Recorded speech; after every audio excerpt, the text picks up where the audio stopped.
अस्सलामुअलैकुम। तो आज हम केमिस्ट्री का फर्स्ट टॉपिक करने जा रहे हैं। पहला चैप्टर है हमारा बेसिक कॉन्सेप्ट्स और इसका आज हम पहला चैप्टर पढ़ने जा रहे हैं। तो इसका पहला टॉपिक है एटम्स। तो एक्चुअली ये ब्रीफ टॉपिक एटम की हिस्ट्री पर है। थोड़ा सा ब्रीफ टॉपिक है हिस्ट्री में कहाँ कहाँ से क्या क्या वर्ड्स निकले, क्या क्या चीज़ें हुई, जिसके बाद ये एटम वर्ड जो है ये इंट्रोड्यूस हो गया और हमें इसकी प्रॉपर एक डेफिनेशन मिल गई। तो सबसे पहले उन्हें बताया गया कि long time ago it was thought that substance contain small indivisible particles, के काफ़ी अर्सा पहले, बहुत बहुत लंबा अर्सा पहले लोगों की ये सोच थी, लोगों की ये सोच थी कि जो एक मैटर होता है, कोई भी चीज़ होती है, जैसे मार्कर है, मैं वो हमारा कोई एक ऐसा पार्ट है जो इंडिविजिबल नहीं है। यानी अगर हम किसी भी चीज़ को डिवाइड करते हैं तो एक पॉइंट ऐसा आ जाएगा जब हम उस चीज़ को डिवाइड नहीं कर सकते। जो थोड़े से अरसे के बाद एक ग्रीक फिलोसफर था, उसने इस बात को ज़्यादा ऑब्जर्व किया और इस बात पर जोर देते हुए उसने हमें बताया, क्या बताया कि अगर हम किसी भी चीज़ को एनी मैटर, किसी भी चीज़ को अगर हम डिवाइड करते हैं तो और डिवाइड करते हैं और डिवाइड करते हैं, जैसे मान करिए इसको मैं तोड़ता जाऊँगा, at least one stage come when it can not be further divided. अब यहाँ पर उसने इस स्टेज को कहा इंडिविजिबल, ठीक है, यानी उसने एटम के वर्ड के लिए वर्ड यूज किया इंडिविजिबल। यहाँ लिखा हुआ है when we divide a substance into its part continuously, a stage will come when it will not able to divide further. He used the term indivisible for this condition. वह condition क्या थी? Atom. अब थोड़े अरसे बाद Democrats ने कहा कि नहीं, ये इंडिविजिबल वर्ड जो है ना, ये इस इंडिविजिबल पार्ट के लिए, इस इंडिविजिबल पार्टिकल के लिए अच्छा नहीं है, सूटेबल नहीं है। तो इसने एक नाम इंट्रोड्यूस किया, एटम। किसने किया है? डेमोक्रेट्स ने। ये आपका एमसीक्यूज भी आ सकता है, who introduce the name atom और from which word atom is derived. ये आपका एमसीक्यूज भी आ सकता है। आ गया Democritus, he introduce the word atom.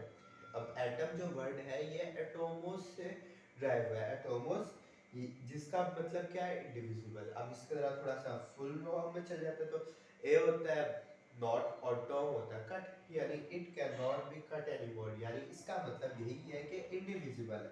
यानी डेमोक्रेट्स ने एक वर्ड हमें बताया जो था एटम, ठीक है, जो निकला था एटोमोस से, और इसने इस इंडिविजिबल को एक्सप्लेन करने के लिए ये वर्ड दिया एटम, ठीक है। और थोड़े अरसे के बाद फिर आ जाते हैं 17th सेंचुरी आ गई। सब ये काफ़ी अर्सा पहले था, 17th सेंचुरी से पहले का था। अब 17th सेंचुरी के अंदर कुछ चीज़ें ऑब्जर्व की गई। क्या था? Quantitative observation of a matter was studied that explained us that some elements are the component of many compounds. यही बात लिखी हुई है, quantitative observation showed that few different elements are part of different compound. यानी उन्होंने हमें बताया कि एलिमेंट्स जो है, चंद एलिमेंट्स, वो काफ़ी सारे कंपाउंड्स के, जैसे ये प्लास्टिक है। अब ये प्लास्टिक का खाली ये नहीं है, मैंने एयरपोर्ट लगाया हुआ, ये भी प्लास्टिक के, ठीक है, और ये जिप है, ये प्लास्टिक की है, ठीक है। प्लास्टिक अब है तो एक सिंगल एलिमेंट, लेकिन वो बहुत सारे कंपाउंड्स का पार्ट है। सेकंड पोस्टलेट, अब 17th सेंचुरी के अंदर दो पोस्टलेट्स आपने लिखने हैं। एक तो आ गया quantitative definition of matter was studied that explain that few elements are the component of या are the part of many compounds. अब इसका जो सेकंड पॉइंट, अगर हम इस पे आ जाते हैं तो वो ये बताते हैं कि उन्होंने ये भी स्टडी किया कि आखिर ये एलिमेंट्स किस तरह कंबाइन करते हैं, किस तरह बॉन्ड टुगेदर होते हैं, किस तरह ये आके मिलते हैं कि एक कंपाउंड बनता है, और वो कंपाउंड फिर कैसे दोबारा उन्हीं एलिमेंट्स के अंदर तकसीम होता है। जैसे NaC, जैसे आप बहुत सारे ले सकते हैं कंपाउंड जो केमिस्ट्री में आप यूज़ करते हैं। आगे प्रैक्टिकल्स के बारे में, प्रैक्टिकल्स में आप इसके बारे में मजीद पढ़ेंगे भी, चैप्टर नंबर 2 के प्रैक्टिकल्स है ज़्यादा, उनमें आप इनके बारे में पढ़ेंगे भी।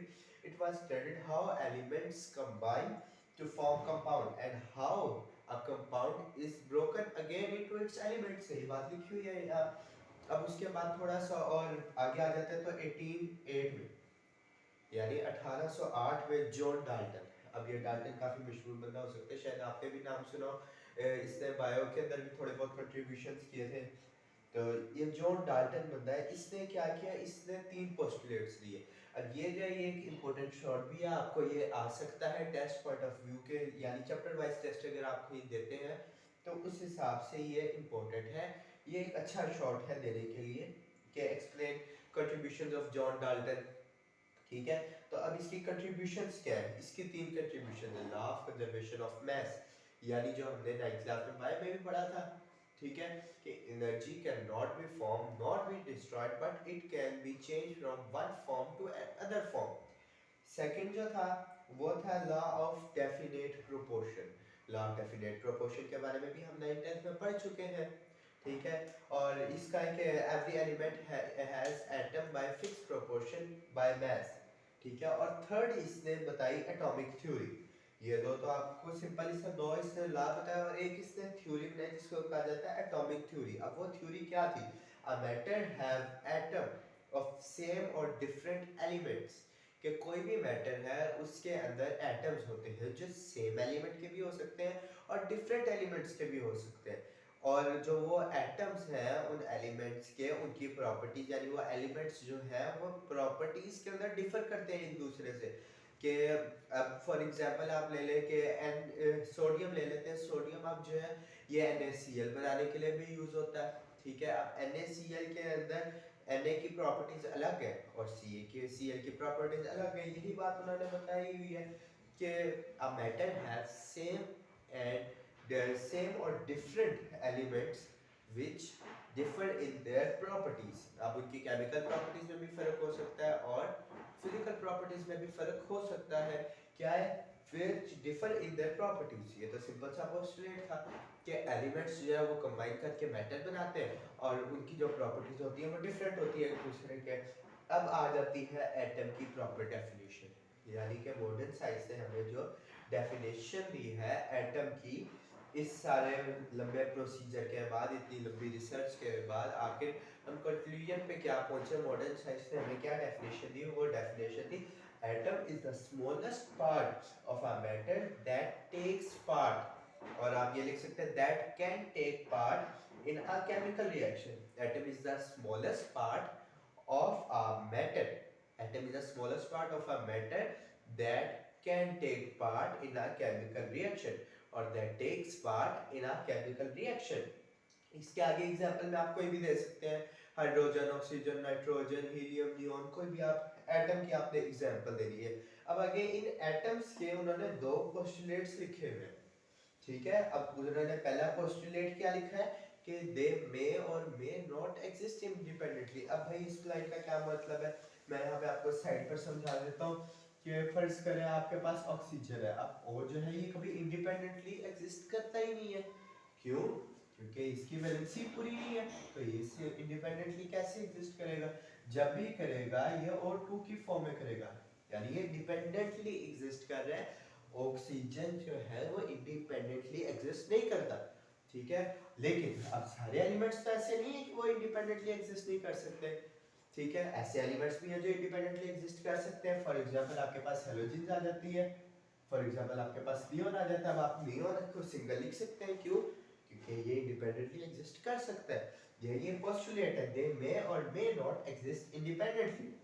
अब आगे जो सेकंड पॉइंट है वो बताते हैं कि मॉडर्न साइंसेस ने हमें बताया सब एटॉमिक पार्टिकल्स के बारे में, यानी पीछे हमने जितना कुछ पढ़ा इन्होंने सिर्फ एटम के बारे में बताया कि एक इंडिविजिबल पार्टिकल आ जाएगा।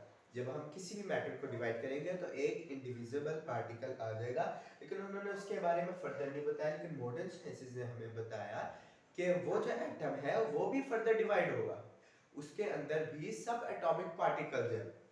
कितने, वो 100 से भी ज्यादा है। मैं यहाँ पे अंडरलाइन कर देता हूँ, दे आर मोर देन 100, ठीक है।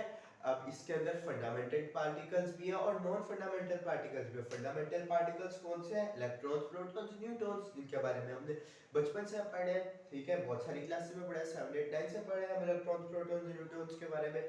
तो ये तीन जो है हमारे फंडामेंटल पार्टिकल्स। बाकी जो है सब एटॉमिक पार्टिकल्स जो कि नॉन फंडामेंटल है, वो है म्यूजॉन, anti neutron, anti neutrinos etcetera. तो ये था हमारा एटम का कांसेप्ट। अब आगे लास्ट जो है ये एटम का कांसेप्ट भी पूरा हो गया, सब एटॉमिक पार्टिकल्स के बारे में भी साइंस ने बता दिया। तो अब आगे जे बर्जी जे बर्जीलियस ने हमें दो कंट्रीब्यूशंस की। अब हमने ये एलिमेंट्स पढ़ लिया, अब हमें पता है उस टाइम जे बर्जीलियस से पहले कोई ये सिंबल्स नहीं थे।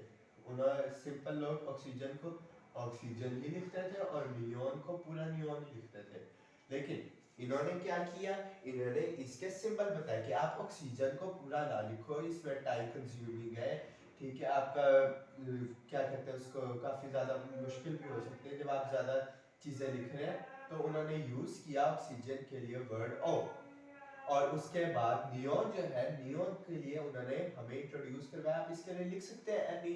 तो उन्होंने जे बर्जीलियस ने सिंबल्स दिए एलिमेंट्स को, ठीक है, जैसे ऑक्सीजन के लिए हम यूज करते हैं ओ, नियॉन के लिए हम करते हैं एनी, हाइड्रोजन के लिए एच, कार्बन के लिए सी, एटसेट्रा वगैरह वगैरह वगैरह, वो सारे आपको पता है, आप कोई भी एग्जांपल दे सकते हैं कि इन्होंने क्या किया, सिंबल दिया एलिमेंट्स को। और इन्होंने दूसरा पोस्टुलेट क्या किया, इन्होंने दूसरे पोस्टुलेट में हमें ये बताया कि हम जो इन्होंने के एलिमेंट्स जो होते हैं उनका एटॉमिक मास होता है, ठीक है, एटॉमिक मास होता है और क्या होता है, ठीक है। अब क्या होता है और कितना होता है, और मजे की बात ये कि इन्होंने काफी अरसा पहले ये बताया, लेकिन जो मॉडर्न साइंस ने हमें एटॉमिक मास बताया, उनके और ये जो जे बर्जीलियस ने एटॉमिक मास दिए थे, ये दोनों काफी ज्यादा करीब है, बहुत ज्यादा करीब है, बहुत ज्यादा क्लोजली रिलेटेड है। कौन से, वो एटॉमिक मासेस जो जे बर्जीलियस ने दिए और जो हमें मॉडर्न साइंटिस्ट ने दिए, ये दोनों जो है एटॉमिक मासेस, ये काफी ये मिलते जुलते हैं, काफी रिलेटिव है। मतलब जे बर्जीलियस ने इतने पुराने वक्त में भी काफी हद तक ठीक हमें क्या दिए, एटॉमिक मासेस किसके, एलिमेंट्स के। तो ये था हमारा आज का टॉपिक, होप्स आपको समझ आई होगी। शुक्रिया, अल्लाह।